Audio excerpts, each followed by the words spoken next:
Ang tanong, bakit kaya maraming Pilipino ang may retirement anxiety? Alamin natin ang dahilan at paano to maiwasan.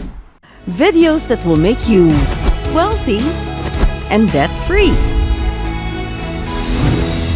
Hi there, this is Shinky Tan, your pambansang wealth coach. Tanong lang, na-imagine mo na ba kung ano yung magiging klase ng buhay mo when you reach 60s at nag-retire ka? May beach house ka ba sa La Union? Ta-travel ka ba sa abroad, sa Japan, sa Europe?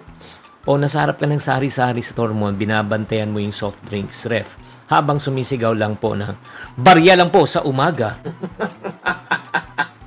Kaso ito yung masakit Hindi lahat ng Pilipino po ay nakakapaghanda. According to survey, 80% of the Filipinos retire broke and what? Poor.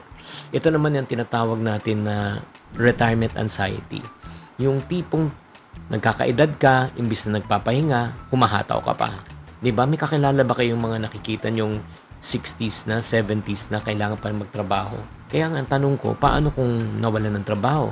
Paano kung nagkasakit? Paano na kung wala ng kita?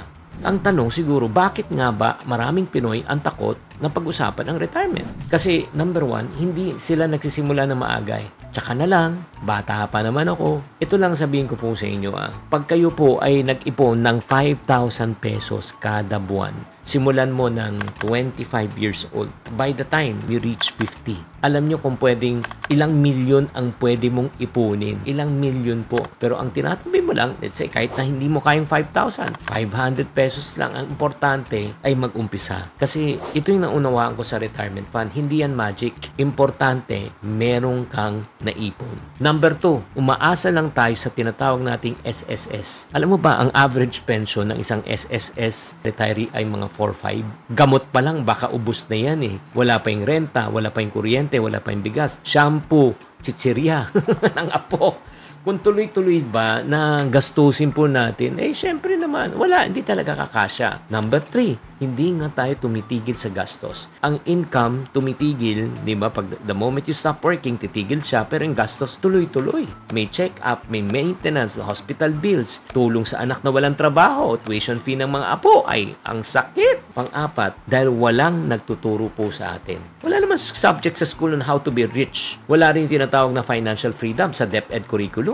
Kaya ang karamihan ending, hindi tayo marunong mag-manage, hindi tayo marunong mag-invest, nabibiktima tayo ng scams. Yun po nangyayari. Kaya para sa mga tao naman nagsasabi, Chinky, gusto ko namang magtanong sa iyo pero wala naman ako mapagtanungan. O commercial lang po to, nako, sagot na kita. Gumawa na po tayo ng itanong mo kay Coach Chinky or ask Coach Chinky. Kung gusto mo makausap, kung gusto mo ko makachat, all you need to do is scan this QR code to chat with me. Pause nyo tong video na to, scan nyo muna.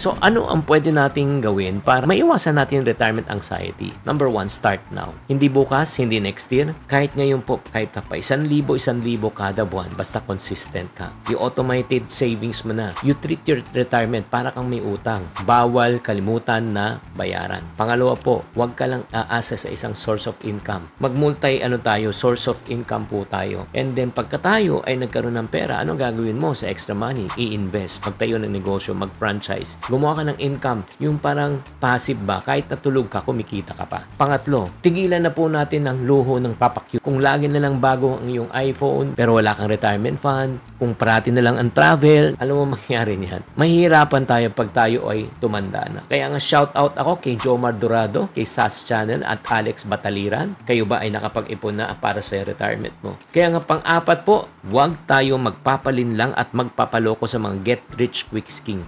Yun pa bang double your money in 7 days or in 1 month? Alam mo, ito lang pera mo yan, pinaghirapan mo yan. Huwag mong ibibigay at pagkakatiwala sa ibang tao. Pang-5 po, planuhin natin ang ating gastos for our future. Kaya nga, magtabi tayo pang health insurance. Gumawa tayo ng projected na gastos pag tayo nag-retire, anong klaseng lifestyle. I-ready mo na emergency fund mo. Kaya nga, hindi naman to sa pagiging negative. Ito yung tinatawag nating adulting with wisdom. Kaya real talk lang po tayo. I'm sure ayaw mo siguro na pagtanda mo, ikaw pa yung nagme-message sa anak mo. Anak, pahiram naman ng konti, pambili lang ng gamot. Anak, baka pwede naman makitira ako muna sa iyong pansamantala. Anak, sorry ayaw ko kayong installment, ay nako, ayaw na ayaw mo yan kapatid. Kaya habang kaya pa natin ngayon, habang may oras, habang may kinikita, mag-ipon, magplano tayo para sa iyong retirement. Dahil ang katotohanan, ang retirement plan ay hindi responsibilidad ng inyong mga anak. Responsibilidad mo yan ngayon habang ikaw ay malakas at kaya mo pa. Kaya nga ang katanungan ko po sa inyo is this: ano ang revelation nyo sa episode natin na ito? At anong steps ang gagawin mo para maganda ka na sa retirement? I-share mo naman sa comment section.